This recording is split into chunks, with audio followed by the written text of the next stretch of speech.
But this abuse has been going on since September. The doctor just looked it up. I've been here at the hospital 16 times for assaults. Wow, and 16 injuries, they're all documented?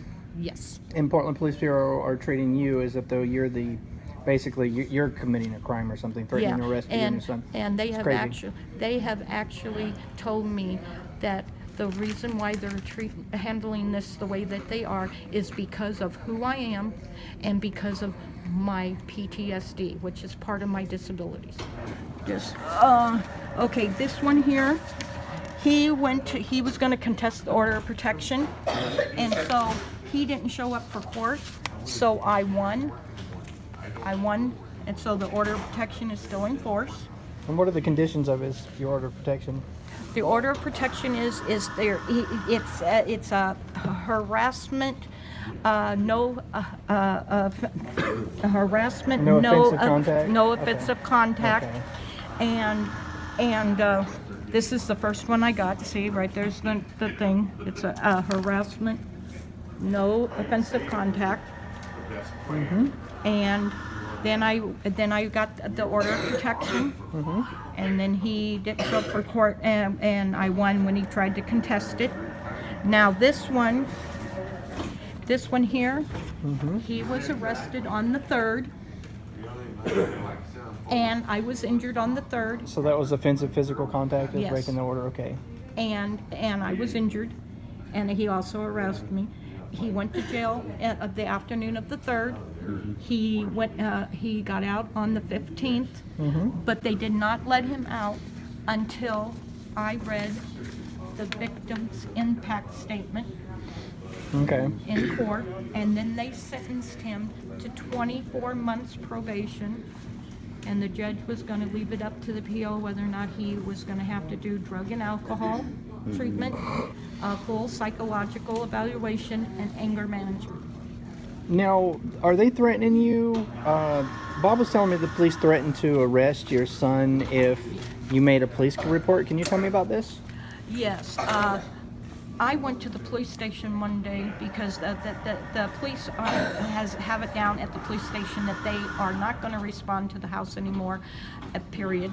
And so I went to the police station one day to file a police report because he attacked me with the butcher knife and cut me on the arm here twice, on the hand.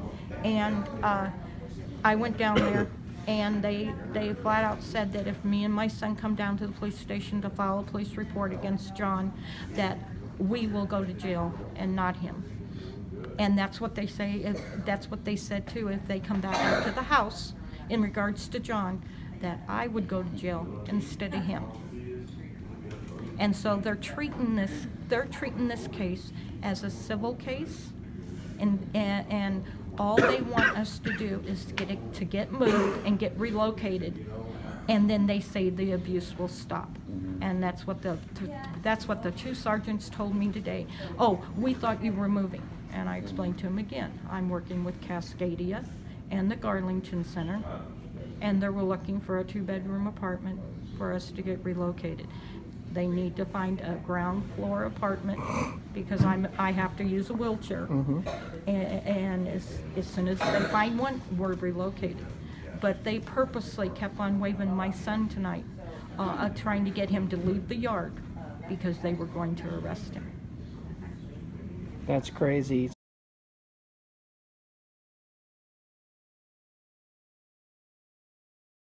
How were you injured today? John turned around. He was standing at the front door. He turned around and he pushed me, and I went falling back onto the floor, and my head bounced off the floor 3 times. But when I hit the floor, my lower back instantly started hurting, and I was screaming at the top of my lungs. And but on the way to the hospital in your vehicle, my upper back started hurting, my neck and my head. And they did find out I have a diagnosis, but I have trouble pronouncing it here. Where did that go? Where is it? Right here. My diagnosis is closed wedge compression fracture of the front lumbar vertebrae. Yeah, the first lumbar. A compression fracture. That's like a pressure fracture of your lumbar back Yes. bones. Yeah, in Yeah. your spine. Okay. That's what they diagnosed me with. And did you call in the police on this one? On this Yes, injury? yes. And today they were trying to arrest your son and not him. Yeah, they didn't step foot on the property. They didn't come into the house. They didn't talk to John. They didn't arrest John. They left me laying on the floor inside the house with me screaming for help. And they even plainly stated that medical was not even going to step foot on the property and come in the house. And I just yelled out again. I said, well, fine. I will lay here on the floor until I can find somebody that's going to do their job properly and get in here and attend to me. And then all of a sudden the fire department came in. And then they carried me out on their stretcher thing and put me on the gurney. And then I said, well, I need my son, who is my in-home worker, to come with me. And both sergeants, police sergeants. This is their cards here? No, I got the other cards in my purse. Okay. But yeah, and then they said, and then the paramedics told me, oh, there is no in-home worker here for you. And I says, yes, there is. He's your legal in-home worker, yes? I pay him out of my Social Security. Okay. And I am on, and another thing is I'm on the brokerage services in the state of Oregon, the DDD program, because I am a high-functioning, developmentally disabled person. Okay. And so I can hire and fire my own people, and I've hired my son. All right, well, thank you for telling me your story. And but this abuse has been going on since September. The doctor just looked it up. I've been here at the hospital 16 times for assaults. Wow, and 16 injuries, they're all documented? Yes. And Portland Police Bureau are treating you as if though you're basically you're committing a crime or something, threatening to arrest you and your son. And they have actually told me that the reason why they're handling this the way that they are is because of who I am and because of my PTSD, which is part of my disabilities. I have one more quick question for you, ma'am.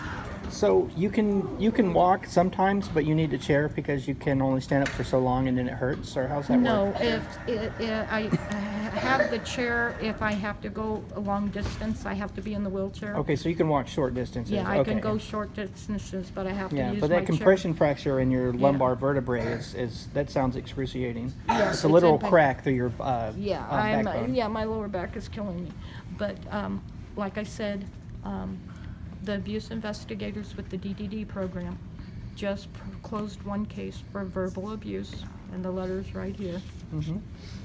Right there on this is the report for the verbal abuse.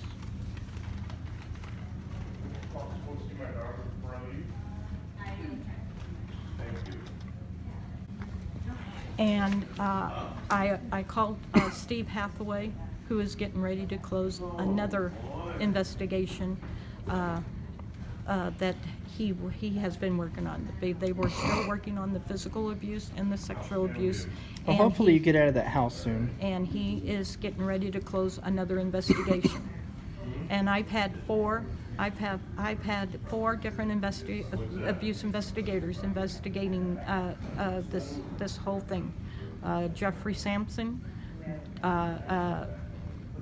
Steve Hathaway, and Jennifer, and I say Strobe, but it's not. It's I have trouble pronouncing it. It's Stobe. Strobe? Yeah.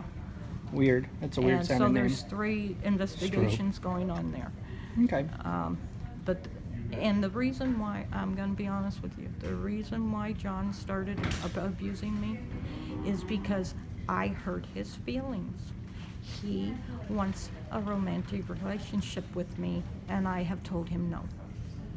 And he has been, ever since I have told him no, he has been abusing me. And he also went to he also went to court for harassing my son, who is my in-home worker, and also for choking him. He went to court on November 13th. He got arrested on November 13th, and he was in front of a judge on January 18th. And there is an order on John in regards to my son Jeff. Okay, so he's got a protection order. You have protection orders against him by your son and yourself at this point. Jeff don't have a protection order on Johnny, but the judge did put an order on. There's on the judge's order for Jeff. John is not supposed to have contact with Jeff either. He's not to interfere with my care at all. All right. Well, thank you. Until John said something. So these are all the officers that were involved today that were refusing to let this woman get medical. And at first they told AMR that they couldn't set foot on her property, and then they refused to allow her son to go with her in the ambulance. But anywho, yeah. So no Officer Billard. But so these officers said they didn't believe that you were injured at all? Yes.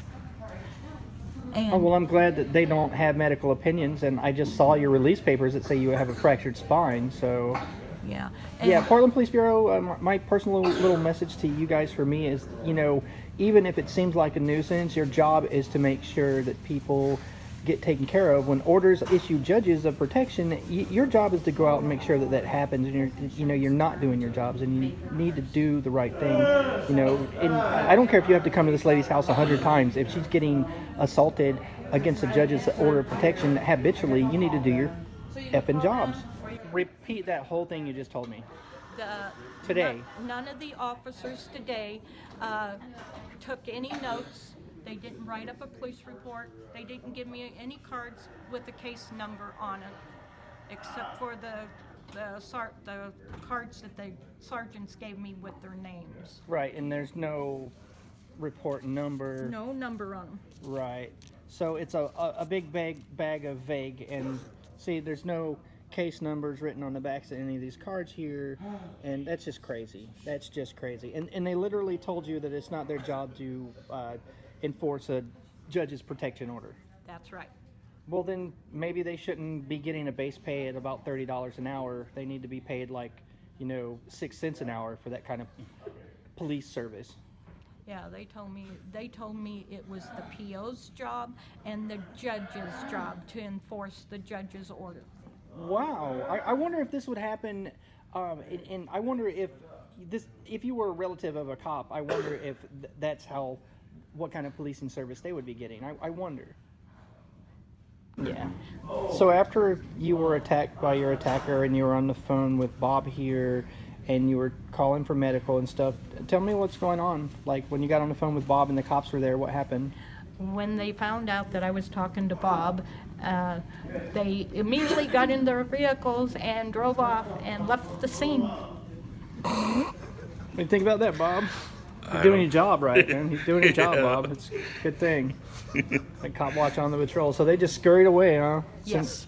As soon as they heard Robert West on the phone, huh? Yeah. Ah, that's awesome, Bob. Good job, Bob. Thanks.